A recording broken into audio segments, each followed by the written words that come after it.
안녕하세요. 제가 얼마 전에 여름 휴가를 다녀와서 여행에서 거의 메인 카메라로 이 갤럭시 S23 울트라를 메인 카메라로 많이 찍었는데, 제가 예전에는 요 소니 GV1 카메라를 또 동영상 촬영하는데 메인 카메라로 거의 썼었는데, 이제는 사실 굳이 싶더라고요. 휴대폰이 더 잘 찍힌 것 같기도 하고 촬영도 훨씬 편하고 해가지고. 그리고 또 든 생각이, 브이로그를 시작하시는 초보 브이로거 분들 있잖아요. 굳이 카메라를 살 필요가 진짜 없겠다, 이제는 폰카로 찍어도 되겠다 싶은 순간들이 되게 많았어가지고, 브이로거를 꿈꾸시는 분들을 위해서 왜 무조건 폰카로 시작하는 게 좋은지, 폰카를 어떻게 써야 유용한지, 카메라랑 비교했을 때 어떤 점들이 좋은지를 좀 소개해드리고, 단점도 있을 수밖에 없으니까 단점도 같이 좀 소개를 해드리고자 합니다. 초보 브이로거 분들 위해서 일단 카메라를 고르는 기준에 대해서 한번 설명을 드려야 되는데, 아무래도 초보자인 만큼 일단 촬영하기 쉬워야 되는 게 가장 첫 번째고, 그 다음으로는 촬영하기 편해야 됩니다.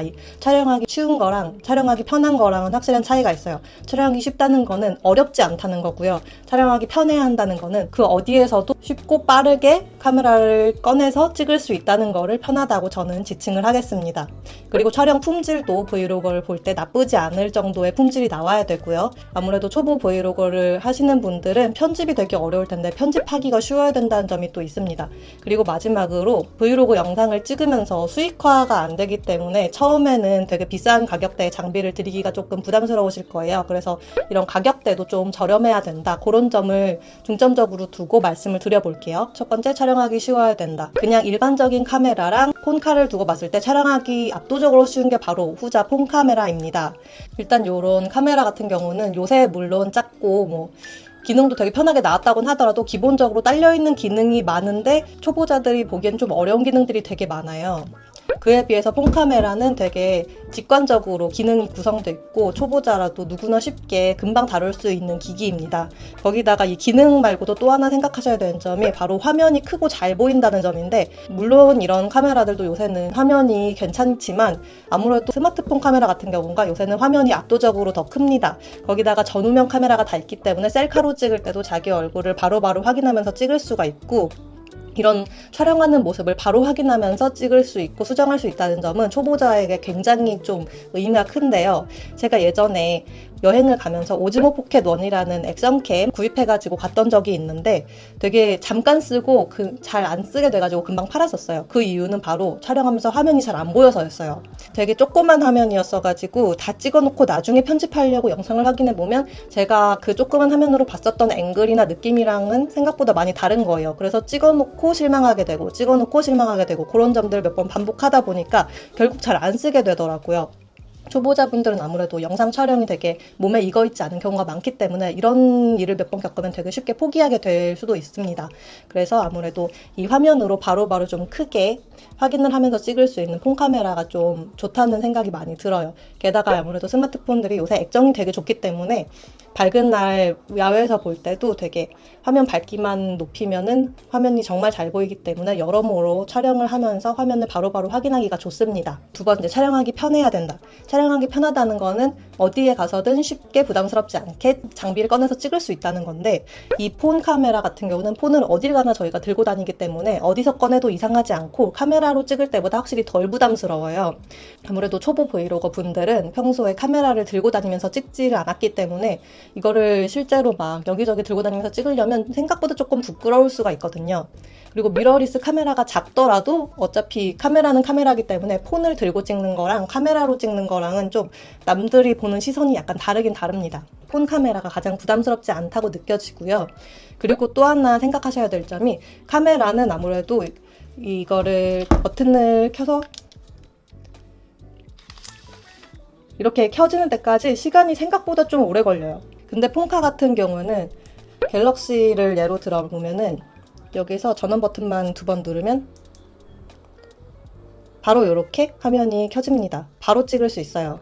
그래서 확실히 찍을 때도 좀 쉽고 빠르게 찍을 수 있습니다. 그리고 폰은 아무래도 애초에 손에 들고 있을 때가 되게 많거든요, 일상적으로. 그래서 손에 들고 있다가 지금 보이는 앵글이 뭔가 예쁜데 하면 바로 폰카로 찍을 수가 있기 때문에 그런 면에서 굉장히 유용하다고 보시면 돼요. 세 번째, 촬영 품질인데 카메라가 더 좋은 카메라들도 있겠지만 요새 폰카 화질이나 렌즈가 정말 엄청 좋아졌습니다. 특히 각 제조사의 플래그십 모델들 같은 경우는 정말 카메라 못지않은 화질이 나오기 때문에 브이로그용으로 충분하게 찍을 수 있다고 보시면 될 것 같아요. 그리고 셀카용 전면 카메라 렌즈나 화질도 굉장히 좋아졌기 때문에 브이로그를 찍을 때 큰 손색이 없습니다. 게다가 요새 유튜브들을 대부분 다 폰으로 보실 거예요. 특히 일상 브이로그는 딱히 큰 화면으로 봐야 될 이유가 없는 콘텐츠이긴 해요. 그러다 보니까 폰카로 찍어도 화질이나 이런 거는 큰 지장이 없습니다. 그리고 영상에 조금 더 욕심이 생긴다 싶으면은 폰카에서도 아이폰 같은 경우에는 시네마틱 모드, 그리고 갤럭시 같은 경우에는 인물 동영상이나 프로 모드 이런 것들이 있기 때문에 이런 모드들을 통해서 아웃포커싱, 줌밍 이런 다양한 효과들도 줄 수 있거든요. 그리고 갤럭시 프로 모드 같은 경우에는 8K, 또 아이폰의 시네마틱 모드는 4K까지 지원이 되기 때문에 화질은 정말 충분히 차고 넘친다고 보시면 될 것 같습니다. 걸어가면서 브이로그를 찍을 일도 가끔 있기 때문에 손떨방 기능도 되게 중요한데 손떨방은 확실히 폰 카메라가 이런 그냥 카메라보다는 기본 달려있는 기능 자체가 훨씬 좋아요. 이런 카메라를 사서 써보시면 생각보다 화면이 되게 흔들린다고 느끼실 거예요. 근데 폰카는 기본적으로 들어있는 손떨방 기능이 이런 카메라보다는 확실히 좋은 편인 것 같습니다. 가격도 아무래도 생각을 해봐야 될 포인트인데 폰보다는 카메라가 그래도 더 싸지 않나요? 라고 생각을 하실 거예요. 왜냐면 요즘 제조사들의 플래그십 스마트폰 모델들이 다 100만 원이 훌쩍 넘기 때문에 브이로그용 카메라를 쓰시면 100만 원 안쪽으로 사실 수는 있어요. 근데 카메라는 없어도 되는 장비이고 폰은 어차피 있어야 되는 장비이기 때문에 어차피 사야 된다고 생각하면 그 비용을 충분히 투자하실 만하다고 생각합니다. 요즘 폰도 그냥 되게 비싼 플래그십 모델을 그냥 쓰시는 분들도 많은데 거기다 카메라까지 또 장만하려면 너무 돈이 많이 들거든요. 그래서 그럴 바에는 그냥 플래그십 모델 폰 하나 사셔가지고 그걸로 찍고 하시는 걸 추천을 드립니다. 그리고 카메라 대비해서 폰이 주변 기기들도 훨씬 저렴해요.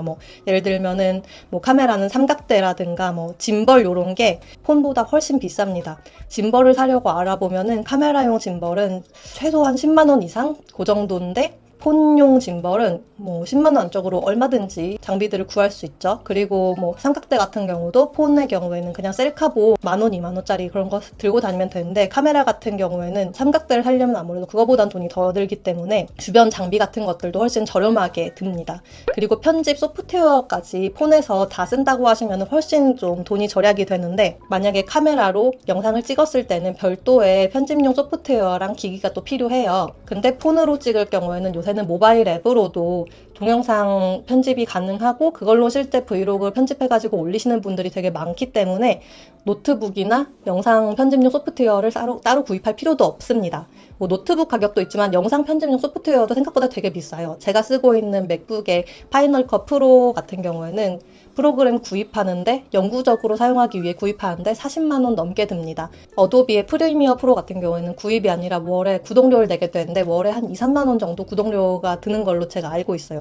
그렇게 생각하면은 이 폰으로 처음에 영상 편집을 시작하는 게 훨씬 돈을 절약할 수 있을 것 같습니다. 그리고 요즘 폰들은 거의 용량이 다 크거든요. 최소 256기가에서 512기가 정도, 많으면 1테라까지 있는 폰들도 있기 때문에 별도의 메모리 카드를 쓰실 일도 사실 별로 없다고 보시면 될 것 같아요. 이렇게 지금까지 초보 브이로거 분들을 위해서 왜 폰카가 좋은지에 대해서 설명을 드렸는데 이제 단점도 잠깐 짚어볼게요. 단점이 없을 순 없습니다. 제일 큰 단점은 촬영을 하고 있을 때 폰을 못 쓴다는 게 제일 큰 단점이 되겠죠. 이런 거는 특히 여행할 때 좀 아쉽더라고요. 여행할 때 지도도 찾아보면서 촬영도 하고 싶은데 그런 게 잘 안 되다 보니까 어느 하나는 포기해야 된다는 점이 조금 단점입니다. 카메라는 사실 그냥 세워두려면은 그냥 세워둘 수 있는데 폰 같은 경우는 세워두려면은 무조건 별도의 장비가 필요하긴 해요. 셀카봉이나 삼각대 같은 게 꼭 필요한데 다만 꼭 셀카봉이나 삼각대를 살 필요는 없다고 생각합니다. 다이소에서 보면은 1,000원짜리 폰 거치대 같은 거 있거든요. 그냥 이렇게 접어가면서 쓸 수 있는 건데 그런 것만 사도 초보 브이로거 분들한테는 충분하다고 봐요. 각도 조절 이런 거 되고요. 휴대도 용이하고요. 그리고 또 다른 단점은 저조도가 조금 아쉽다. 밤 같은 좀 빛이 모자란 어두운 곳에서 찍을 때는 폰카의 화질이 아무리 좋아졌다 하더라도 아직은 좀 아쉬운 점이 있는 것 같아요. 특히 밤에 뭔가 움직이는 걸 찍어야 돼서 뭐 액션 모드라던가 슈퍼 스테디 모드라던가 이런 거를 통해서 찍을 때는 화질이 정말 많이 떨어져서 사실상 못 쓰는다고 보시면 될 것 같아요. 근데 브이로그에서 이런 것들을 많이 찍진 않을 것 같아서 저는 큰 단점은 아니라고 생각을 합니다.